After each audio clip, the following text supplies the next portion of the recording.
We have discussed in the first part of lecture on smart grid, we have already seen the different advantages of smart grid over the regular traditional electrical grid.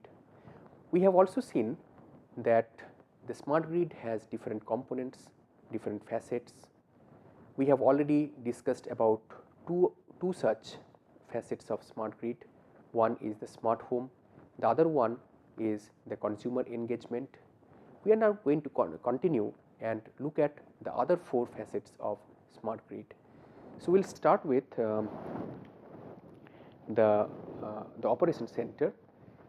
So, we have different drawbacks of the traditional operation center.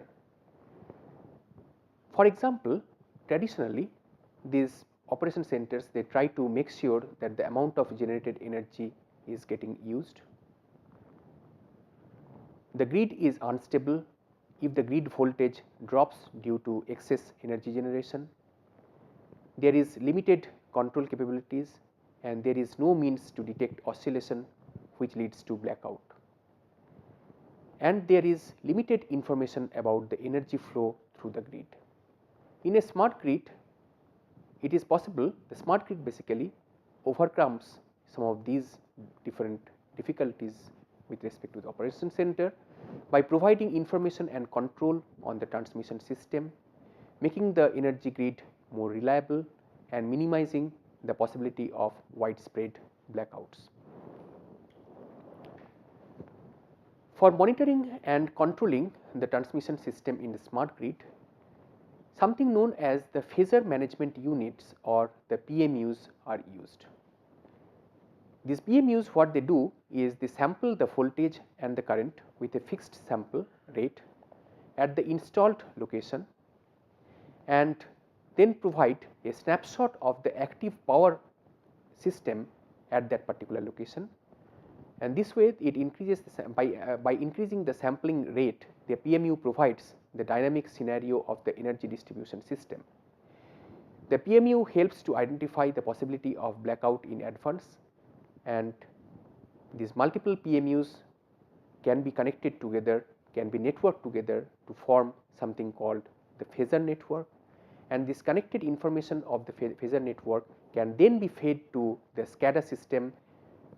Maybe there could be a server or something, some centralized system with some data acquisition and analysis ability.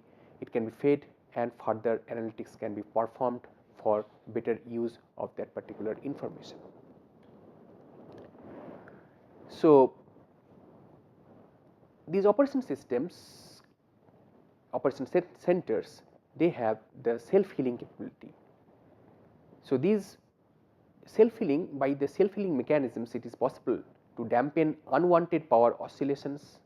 That means that power oscillations, power voltage fluctuations, etc., they can be dampened, and then avoiding unwanted flows of current through the grid, rerouting power flows in order to avoid overloading in a particular transmission line.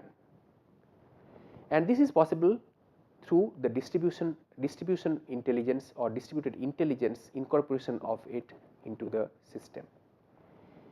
Demand side energy distribution is also possible. Energy supply is done based on the requirements of the consumers. The consumers pay according to the consumed energy and price decided by the energy service provider at that particular time. And as I told before, that this energy or the price can vary at different times of the day, and the consumers, they can connect their different appliances, they can schedule their different appliances to function at different times of the day depending on the on peak or the off peak hours. And everything, each of these is possible through the help of advanced computational methods. So, in a smart grid, the energy distribution can form coalition and serve the energy requirement in a specific geographic location. So, this distributed intelligence or the distribution intelligence implies that the energy distribution system is equipped with smart devices, sensor based devices, smart IoT devices, Internet of Things devices, and this is where smart grid becomes very attractive to the consumers. So, along with the smart meters, distribution intelligence can help to identify the source of power outage. There are different sensors that are used. So, from these sensors and their different data that are retrieved from each of the locations of the sensors, it is possible to find out automatically in a very intelligent way that where things are going wrong, what is the source of the power outage. Ensure power flow automatically by combining automated switching, optimizing the balance between the real and reactive power. In the case of reactive power, the devices that store and release energy, devices can store and release energy and cause increased electrical currents without consuming real power.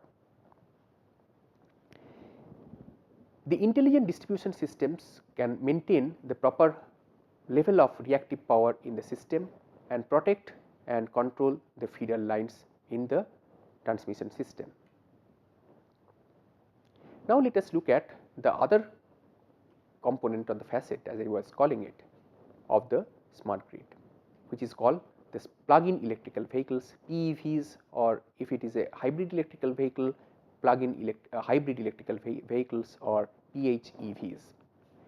Smart grids have the infrastructure that is needed to enable the efficient use of plug-in electrical vehicles. And what happens with these PEVs is, in the same way as we have these gas stations. In the gas stations, what happen is these vehicles go and they they basically connect to the petrol pump, and the petrol gets petrol or the diesel, the fuel basically is injected into the fuel tank of the car or the vehicle, and then according to the bill that is generated, the basically the consumer or the user, he or she pays for that much of the petrol or the diesel, the fuel that he has purchased. A similar sort of thing happens in the case of PEVs as well. So, there are charging stations, as we have petrol pumps or the gas stations. Here there are charging stations in the city.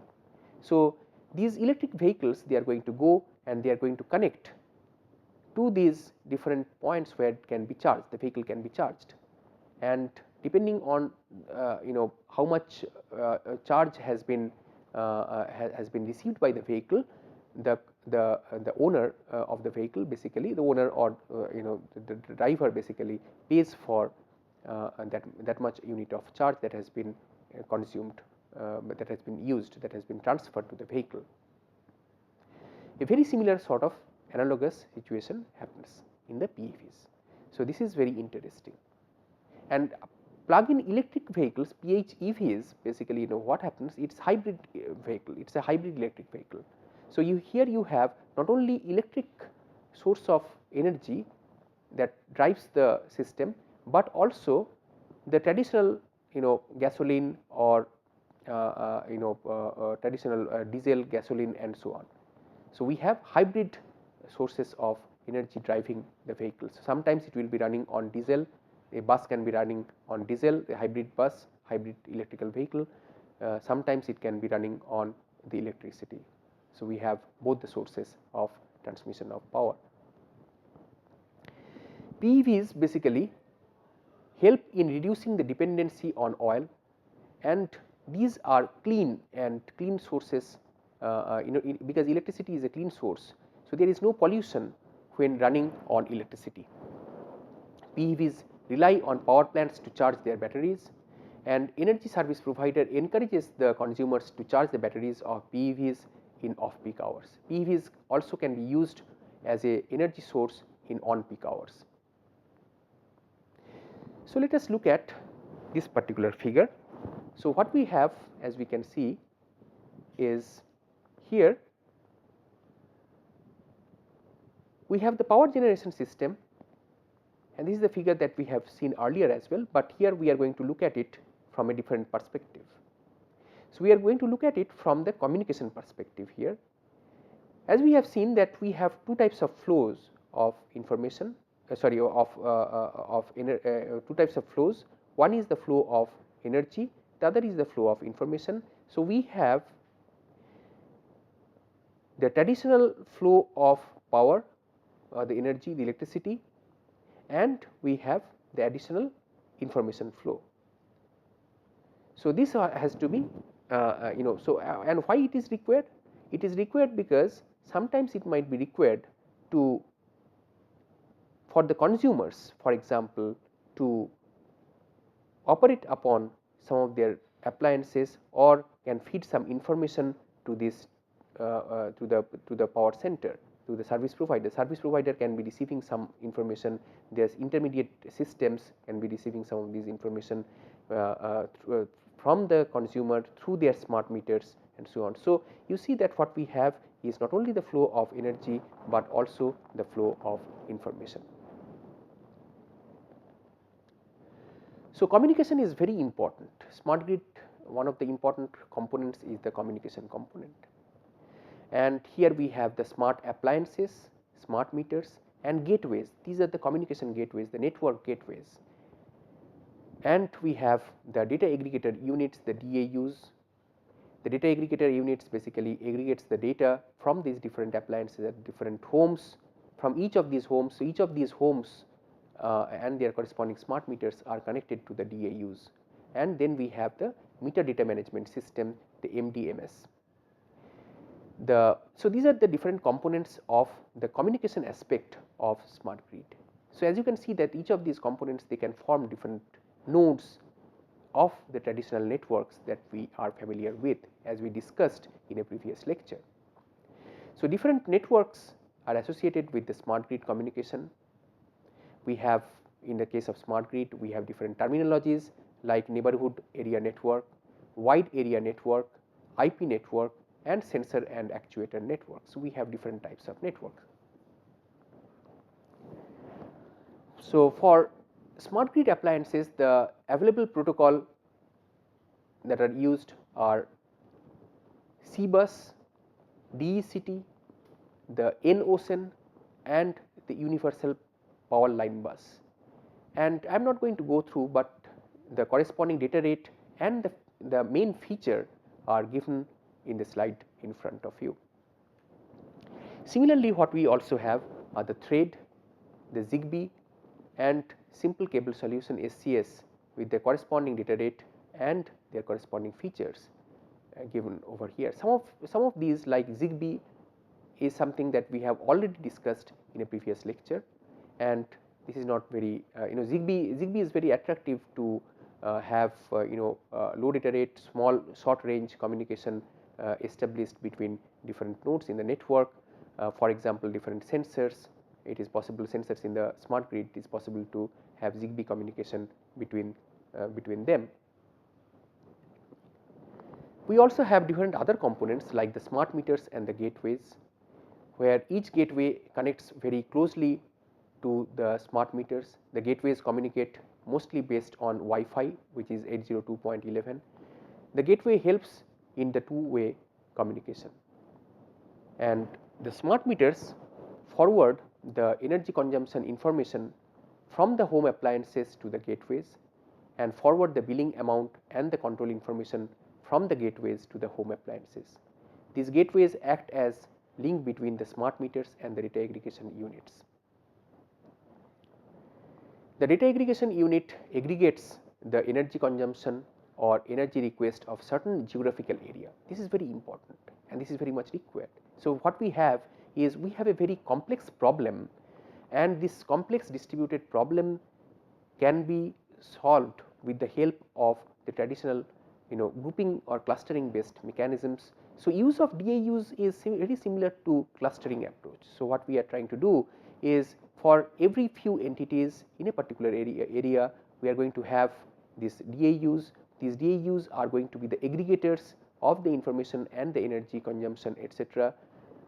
And then these DAUs, after aggregation, they are going to forward the energy consumption information to the centralized coordinator through the MDMS. Okay, so the MDMS basically helps in connecting to the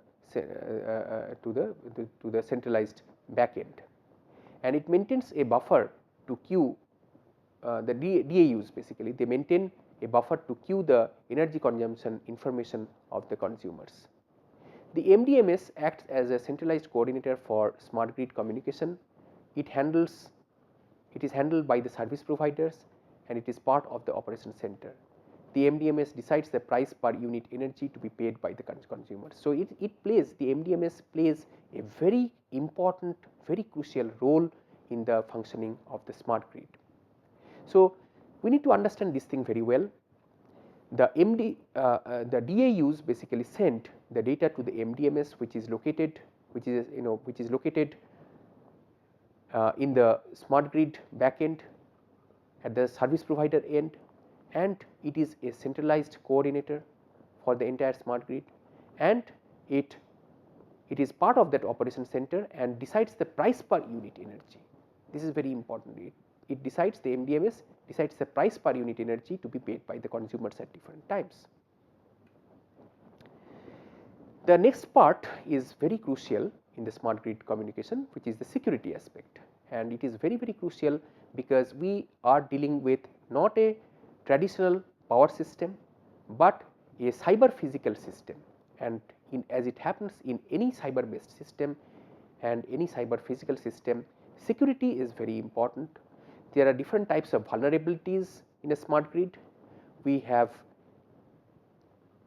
issues with integrity, availability, dynamic system attacks are possible, different types of attacks are possible, different types of physical threats on the different components of the smart grid are possible, different types of other complex and coordinated attacks can be launched on a smart grid. So, these are very important to be looked into when we are trying to build a smart grid. Integrity is very important, because it is all about use of data. Different types of data are fed into the system. Different types of attacks can be performed consequently. For example, the data injection attack, DIA attack, can be performed on a smart grid and thereby affecting the overall integrity of the functioning of the smart grid. System can be damaged very easily. An attacker can manipulate the system measurements so that the congested transmission of the falsely falsely data seems to not have reached to the thermal transmission limit. This induces large fluctuations in the system dynamics that can lead to tripling additional lines, disconnecting generators, load shedding, or even a system blackout. So, as we can see that the overall system can be damaged if this is not taken care of. So, this is a very important security concern. Financial benefits can be there to hurting the integrity of the system. For example, the attacker can manipulate the electricity prices. By doing this, one can buy energy with lesser price from a service provider and make high profits, and as you can understand that it is very easy to do, because the cyber system basically connects to the physical system, and through the cyber system attacks can be launched on the physical system, and it is possible to basically indirectly steal the electricity at lower prices or even at no prices without paying it. Without paying any price, electricity can be stolen.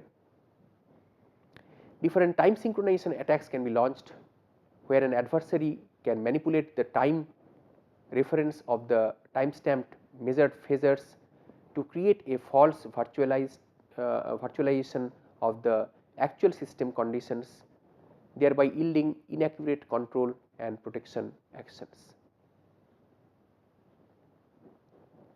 Availability is a very important issue in the case of security of smart grid. Different types of denial of service attacks, different types of replay attacks can be launched.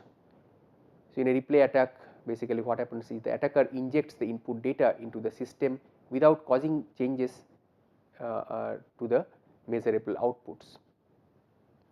Different types of other distributed data injection attacks can be dynamic data injection attacks can be performed, wherein the attacker uses the knowledge of the grid's dynamic model to inject data into data that causes unobservability of unstable poles. Physical threats can be launched. Attacker basically physically damages some of the components. For example, the generator can be damaged, the substation or the transmission lines can be damaged, and different other types of coordinated attacks can also be launched. Now, one very important issue is that the smart grid can exploit the use of the cloud technology as well, because the smart grid, as we have seen, is a source of generation of lot of information. That information can be stored at the cloud, and there are very important things that can be done with the help of augmenting with the cloud technology. So, cloud applications can take a lead in different several aspects, for example, with respect to energy management, information management and security management. So, I am going to briefly talk about each of these, highlighting their use, but this is available in the paper, in the research paper, that for the reference of which is given on the slide. So, this paper has been published in the IEEE Transactions on Parallel and Distributed Systems in the year 2015, and this particular paper basically serves as an important reference about how smart grid and cloud technologies can be integrated together to harness the benefits of each of these and making the power system much more attractive. So, as we can see in this particular figure, what we have is we have the substation, microgrid, customers, the traditional power lines, and then we also have the communication link. And this communication link basically feed in this data to the cloud data storage. And here on the other hand, on the other side, as we can see over here, we have another type of cloud, which is the energy storage.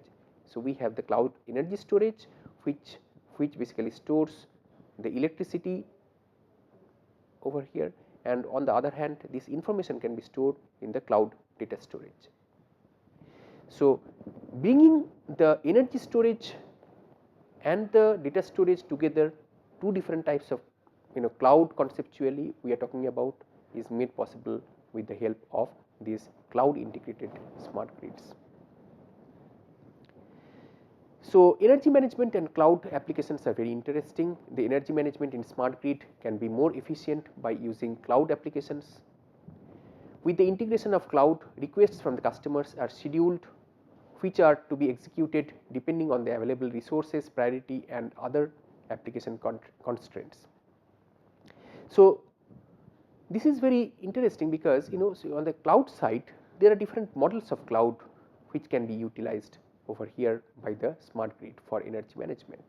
For example, we have this platform as a service, we have the software as a service, we have the infrastructure as a service. So, not only that we will will be using the cloud for storing the information, but different algorithms, different different systems, different software can be executed at the cloud end, and that basically helps the smart grid to harness the benefits of the cloud technology.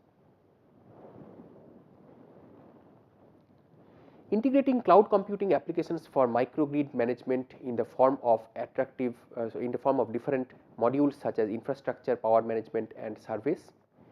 The number of supported customers basically increase that way, and with the cloud applications it is possible to integrate and analyze the information that streams from multiple smart meters simultaneously in order to balance the real time demand and energy curves. So, as we can see over here, lot of dynamic aspects can be managed efficiently, because when we are talking about energy management in the smart grid, things are very dynamic.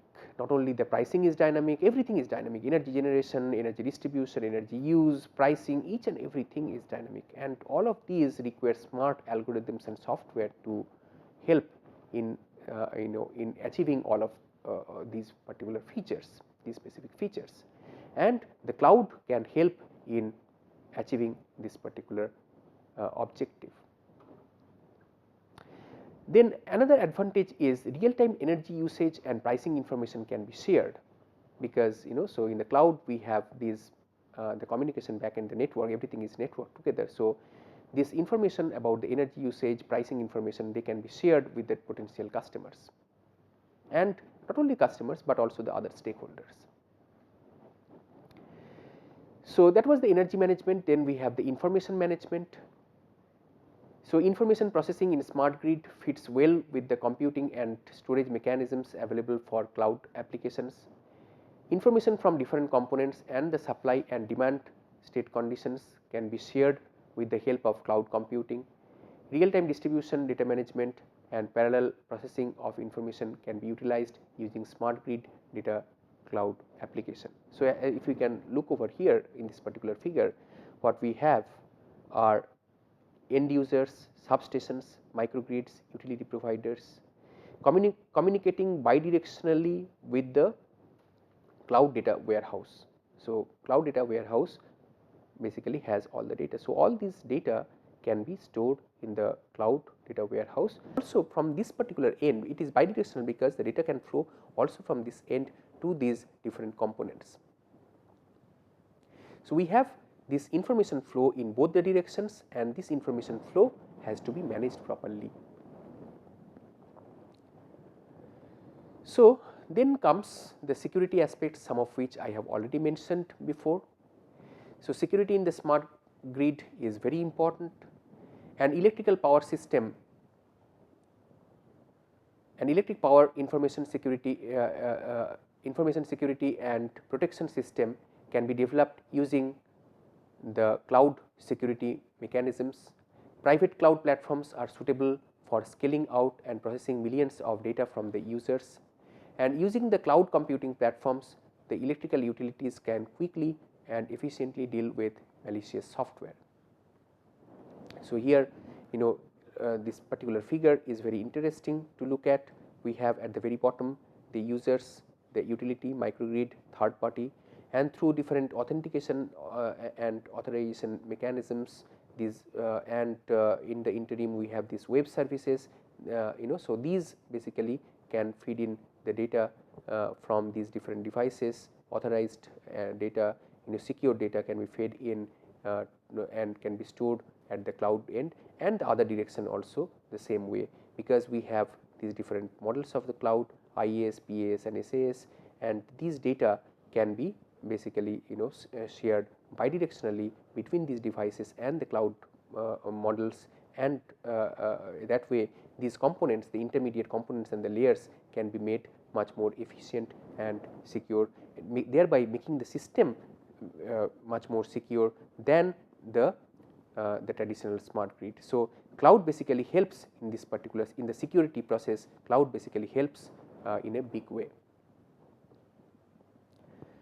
So security and protection system for cloud, here we have the servers that act as the cloud and take decision according to the client's data. There are privacy issues in the smart grid that also can be used, can be solved, can be addressed by the help of the cloud in a much more better fashion. But again, cloud security and privacy particularly is also very important concern. And so we have the privacy concerns in the case of cloud which are inherent to the cloud, plus we have the privacy concerns in the case of the smart grid, the traditional smart grid, and how these two privacy concerns can be further addressed in an integrated way is something that different people, different researchers are looking into. So with this we come to an end. Here are some of the references for you to go through.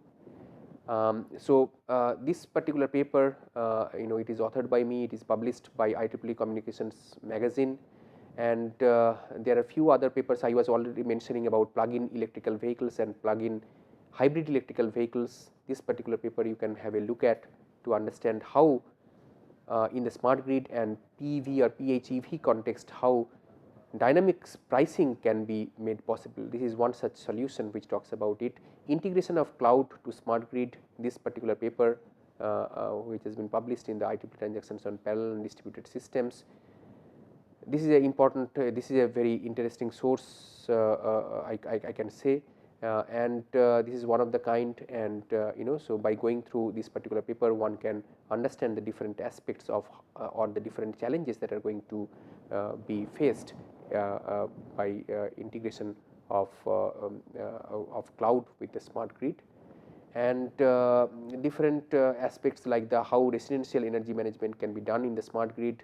There is one such paper given over here, and in vehicular energy networks, how energy can be managed, this is given in this particular paper at the end. So these are different papers that talk about different aspects. A few other papers are also given over here, very important papers are listed.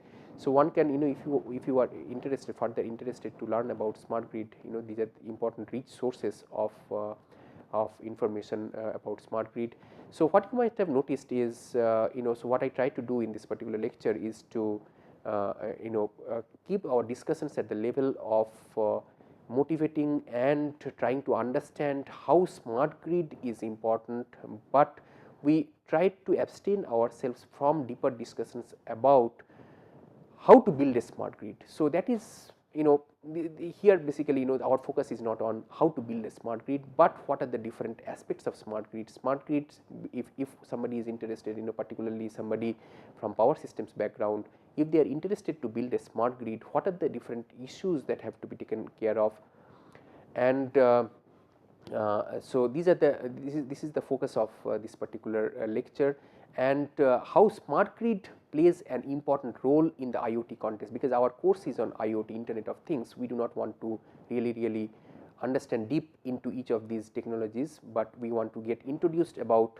the different aspects. Smart grid is one such technology or one such aspect we wanted to understand, and so this is the reason we try to keep ourselves at this higher level of understanding about smart grid and not deeper into how a smart grid can actually be built. So this basically requires, building of a smart grid is a different semester course that can be that if somebody is interested with a electrical engineering background, they can attend. But this particular course, because we are focusing on IoT, we it is important to understand the different important subtleties that are involved in the building of the smart grid, and why smart grid is required, and what is the motivation behind building smart grid in the IoT context. So with this, we come to an end of discussions on smart grid in the context of Internet of Things. Thank you.